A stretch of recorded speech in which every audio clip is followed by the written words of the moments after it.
Being able to tell stories and have a conversation that kind of challenges the status quo. You know, I'm big on breaking stereotypes, so to play and create things that challenge or make you at least kind of think about things, whether you do it in a action comedy sort of way or, you know, the character makes certain choices. And then just seeing different representation, because again, growing up as a kid, my parents had a comic book store back in the mid-'80s. It was called My Fantasy Adventure.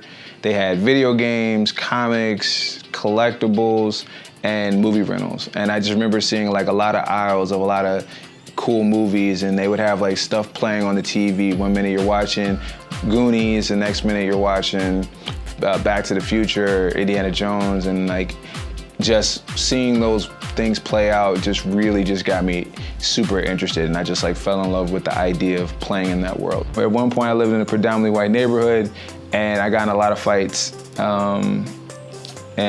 so the movies I'd watch would be a way to use some of those moves in the next day of class or something. Or when I started, you know, trying to understand women a little bit, you know, I'd watch a lot of romantic comedies, you know, Roxanne, and then you had movies that had like a lot of underdog stories. That kind of resonated with me too. There's a lot of things I didn't see, but I saw myself being in those places. So being older now and understanding how that kind of works, it's been much more of something I really wanted to partake in creatively, and then as well as on the acting side of things.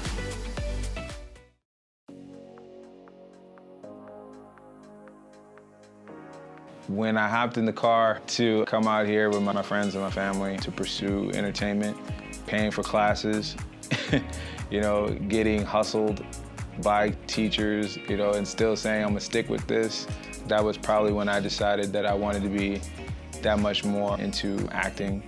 You know, I'd be on set and I would see a lot of the actors, you know, doing a lot of things that and only have a certain level of skill to do. And then they would bring in like the stunt performer or the stunt double. And there's always someone for the actor. They'll find a way for the actor, but for the stunt performer, it's all about having that skill set. So that's what made me really want to be able to play in that realm and respectfully learn the craft of, you know, how to hit the ground and get up and then save the girl and deliver the lines and understand how that works, and just being more, it teaches you to be more of a team player, I feel, in certain ways, you know, because it does take, you know, a level of communication and trust with your team to do certain things and collaborate together. Getting it done.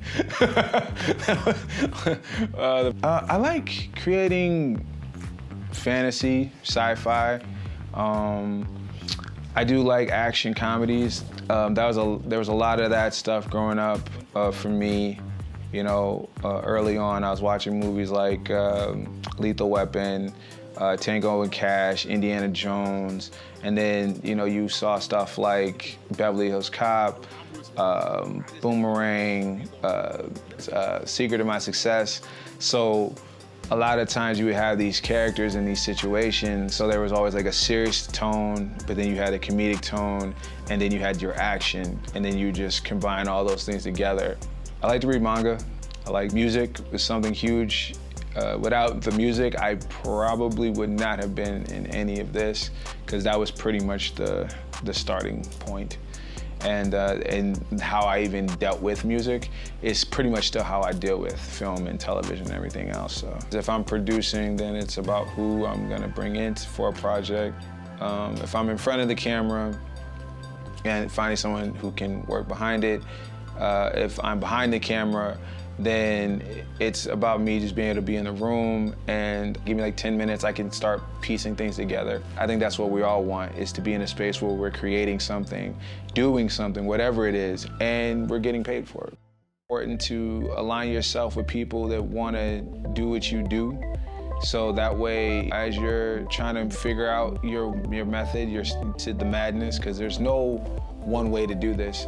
But I can say, those that have taken the time out to say, you know what, I want this, I'm gonna pursue this, and I'm going to create this, they tend to have quicker success or some level of exposure. Those people that was like, you know what, I'm gonna create something, I'm gonna do it, and be consistent, those are the ones that are getting the deals. Those are the ones that are getting in the ambassador contracts and all that other stuff because they're putting in the work. So I would say to anyone new, put in the work, you know, learn your craft, watch stuff, find things to emulate, imitate, and then dissect it and then regurgitate it and make it your own. And then when you get to that space where you can pay for classes or get on sets, I know right now we're in a totally different space, but the cool part about that is it allows you to research. You have a little more time to research. You have a little more time to experiment and try different things without it feeling like there's a guillotine over you. I would tell a person to, you know, really start creating, you know, find things that you like and reenact them and see how that went. Even if it's a script, even if it's, you know, action, even if it's, you know, camera work, like learning those different things, you know, taking the time out, setting out a plan and saying, hey, you know what, I'm gonna go for it. I think that's a key thing you need. You need that. I'm gonna do it. I believe in me. Right now, I would have to say one of my favorites is I have a reoccurring role on Into the Dark, Puka Lives, playing Demon Puka. It was a lot of fun. We did it bigger and better this time around. I got to try some stuff I never tried before. Again, to know me is I'm really big on fantasy, sci-fi, so anytime I could be transformed into something, that's like the cream of the crop, that's like brightens my day. Danger Force, that was a good experience. I got to play a couple different cool little characters on that.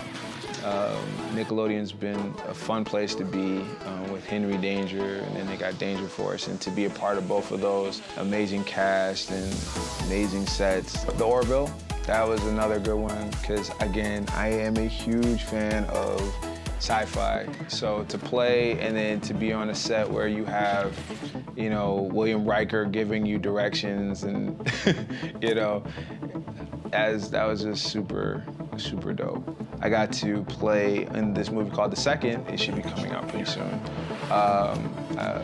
Like a hitman, and I got to throw in an accent and try out some stuff. So I think, you know, that I enjoyed. Being on a platform that allows you to recoup, you know, not just money, but momentum. You know, hearing Discovered, that sounds great. It's like, what is that? What platform is that? Let me check it out. It's about aligning yourself with another that can help you progress and move forward. I think that's one of the things I like the most. It's great because you work so hard and you want to be in a business where you can make it a business, and that means make money. So a lot of times you're a piece of the pie and then you only get a slither of the pie. So to be in a space where you have a powered ally who respects you in your work and say, here's half, that says a lot. That's a beautiful thing to me. This is Gene Freeman. Discover me on my new platform, Discover TV.